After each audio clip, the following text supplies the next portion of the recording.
Ninth Story Studios, giving story a voice.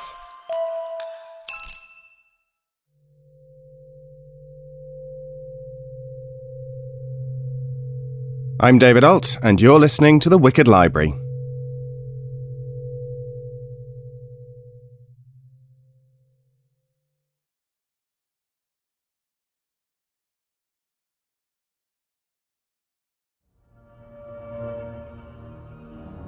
Warning: The Wicked Library is a horror fiction podcast created for a mature audience. Our stories contain graphic descriptions of pain, murder, violence, blood, betrayal, and inhumanity. Monsters win, people die, and hope is often shattered. There is also beauty, heart, catharsis, and raw emotion. Fear may be deeply personal, but we all share it. If at any time a story takes you to a place too dark, turn on the lights, press pause, or press stop. And always remember that, unlike in the real world, these nightmares and your participation in them are under your control.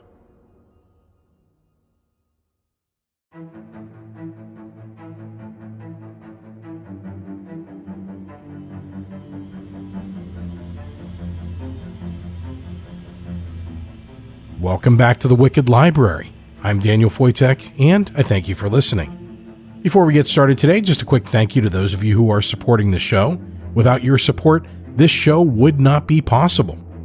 If you're not yet supporting the show and you'd like to do so, you can do that at patreon.com/Wicked Library. Today we present the second of 3 special episodes for Halloween. Today's episode features stories by L.B. Waltz, Christopher Long, and Mel.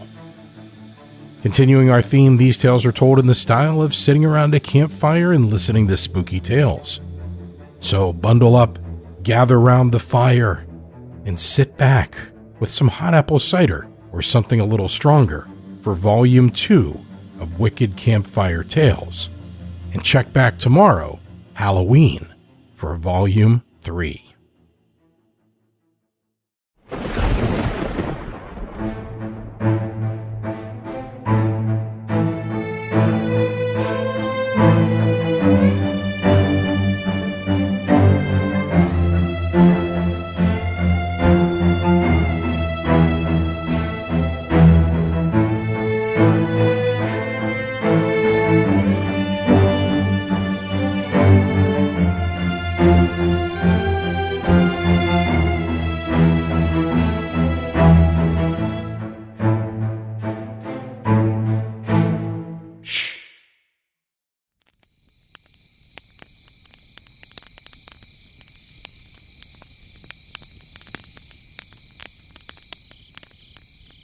Kindling by Christopher Long.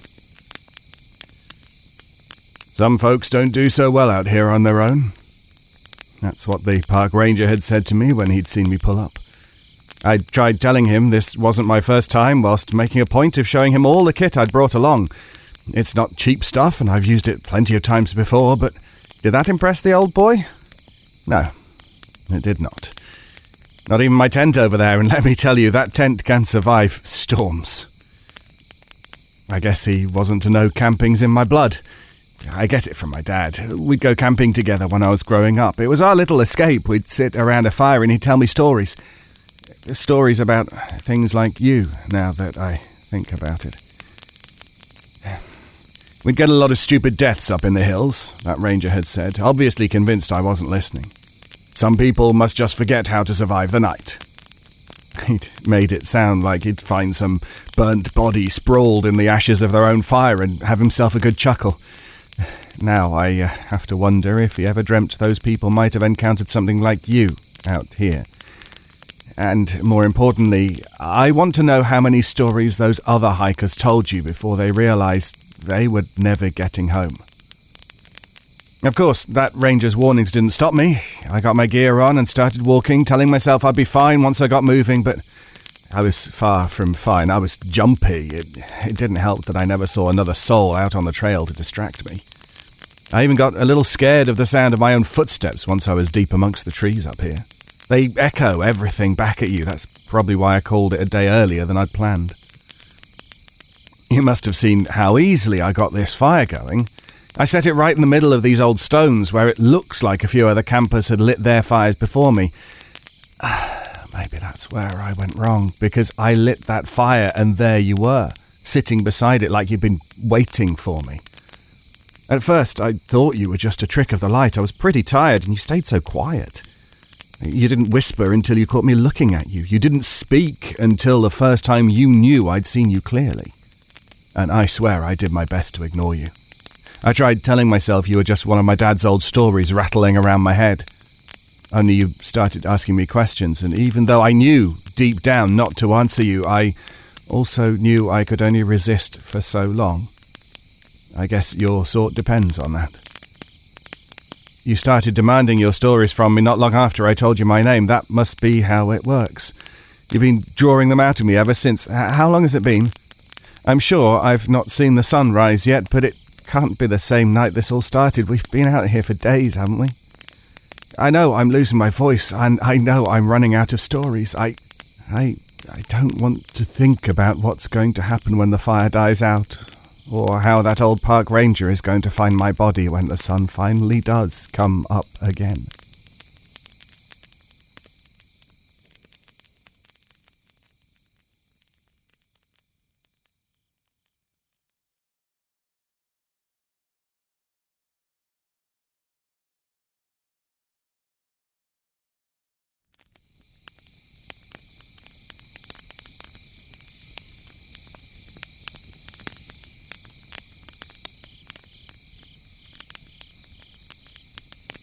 The Coffin by L.B. Waltz. The question came in that silence between one collision and the next. Axe against trunk. Trunk against ground. Heart against ribs. "What are you doing?" I yelped. Swore too, though the bough's final groans did well to mask that. With twigs shattering like fingers beneath my feet, I spun around. And there was a child. To say I was alarmed would be to undermine both how perilously close this little one was to the oak, and the spontaneity with which they manifested. A dozen half-formed reprimands caught in my teeth before I managed to hiss, "You might have been crushed, you fool." Said fool blinked. They had odd eyes. Pale eyes. Paler than pale. The color of the ghost pipe that sprouted from unearthed roots. The gash that was their mouth wilted into a frown. "What are you doing?" they demanded again. Their voice was youthfully androgynous, and although I squinted, neither did their form nor their features hint at a gender. I took a breath, gathered my thoughts, my patience, and my axe. "Are you lost?" I asked. "I'm exactly where I should be," the child insisted. With one spindly finger, they traced the oak's exposed rings. "Why did you cut down that tree?" "Need of lumber," I sighed. "I've been hired to make a coffin." "A coffin?" The word was repeated slowly, in that way the forest echoes all manner of hidden carnage. Crows shrieked in the distance. "What is a coffin?" "Well, it's a vessel," I explained, thinking the child to be younger than previously assumed. "Coffins house the dead. Only those who are properly buried can find peace in God's kingdom." The child turned this idea over in the same way they did a leaf. 2 leaves, rustling through the toppled oak's foliage. They mused, "So you murder the living to appease the dead and call it justified." The accusation saw me falter. I'd never considered my work in such terms before. "Ours is a good Christian village," I told them, a touch defensive. "We know that unless a soul receives the necessary rites, they're not eligible for salvation. Many things can be justified if resurrection is at stake." "I see," they said, small hands growing still. An acorn lay cradled in their palms. "On that, at least, we are agreed." And then the child was there, right there, nose to nose with me, their fungal eyes bright, chin sticky with amber, and cheeks scored with that there were 30 thin rings around their white void pupils answered a question I didn't realize I had. I was given time to open my mouth, but not to scream. The moment my lips parted, a fist shoved past them, dirt bitter, rough, cold, ramming a lump down my throat. That lump fell into my belly. Consciousness followed. And that's when you found me. Alone, it seems. No child, nor any evidence of one. Nothing but the trees. There was, I fear, never anything but the trees. I shouldn't fear them. The trees, I mean. If anything, I should fear how much of the day I wasted, collapsed in the woods. And here, in bed, I can't be putting down roots on this mattress. I need to get up. There are blueprints to finalize, laths to saw, planks to shape. Coffin building is a sacred task. I've always treated it as such. I have no intention of doing otherwise now. Even with this pressure in my belly, this rootling squirm, doesn't matter. Salvation is what matters. Resurrection is what matters. That requires a coffin. I will make a beautiful coffin.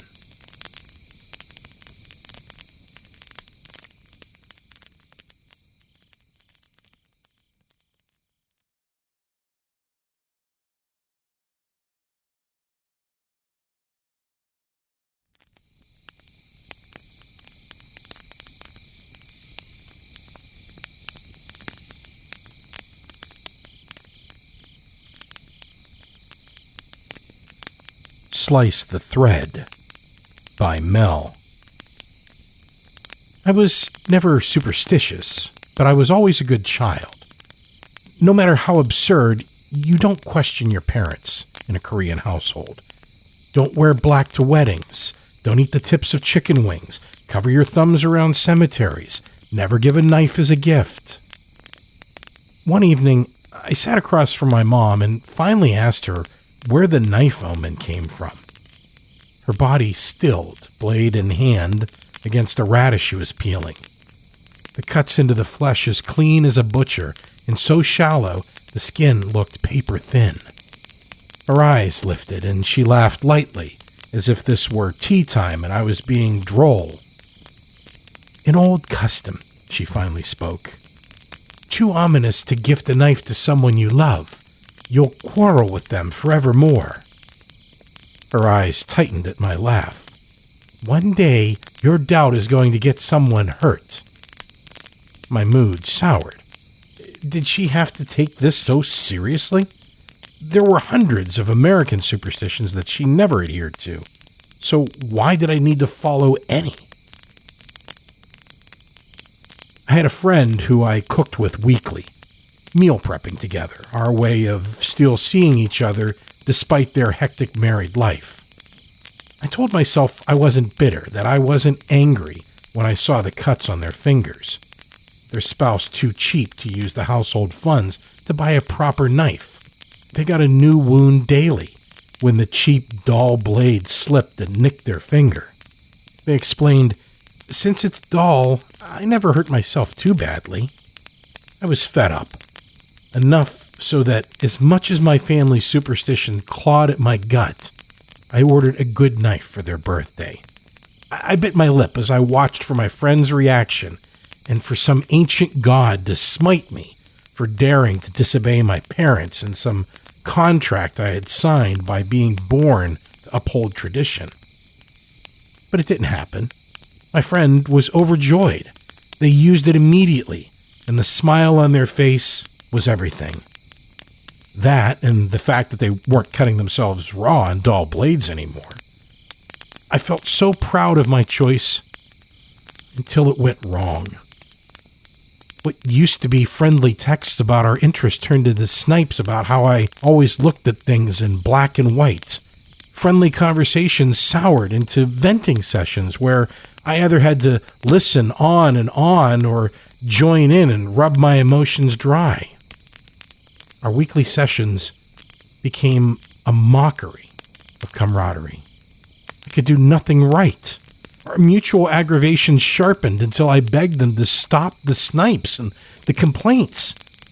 But they pressed harder until I had to look away and finally noticed it. A thread hanging loose above. My eyes followed it up and I saw a red-robed figure holding it like a rope or a noose, watching us. He followed me everywhere I went, and I thought my mind was searching for a gruesome way out, that my stress was telling me to end it all. I would end it, but not that way. At home, I grabbed my butcher's knife. I used it to hack at the thread in question, keeping grim eye contact with the apparition. I thought it would take hours. It took one single cleave, like cutting through air, as if the thread had been fragile all this time, and I had just needed to push to slice. The man disappeared, and the ends fell and sat heavy and worn at my feet.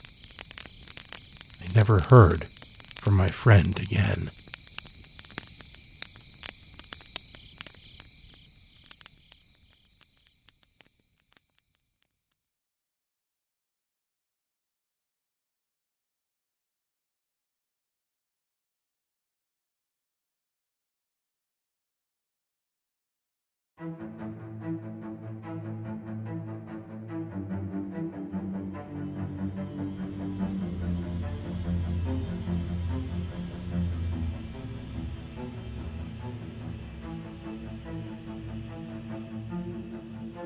Thank you for listening to episode number 1206. Today's authors were Christopher Long, L.B. Waltz, and Mel. Today's stories were told by David Ault and Daniel Foytik. That's me.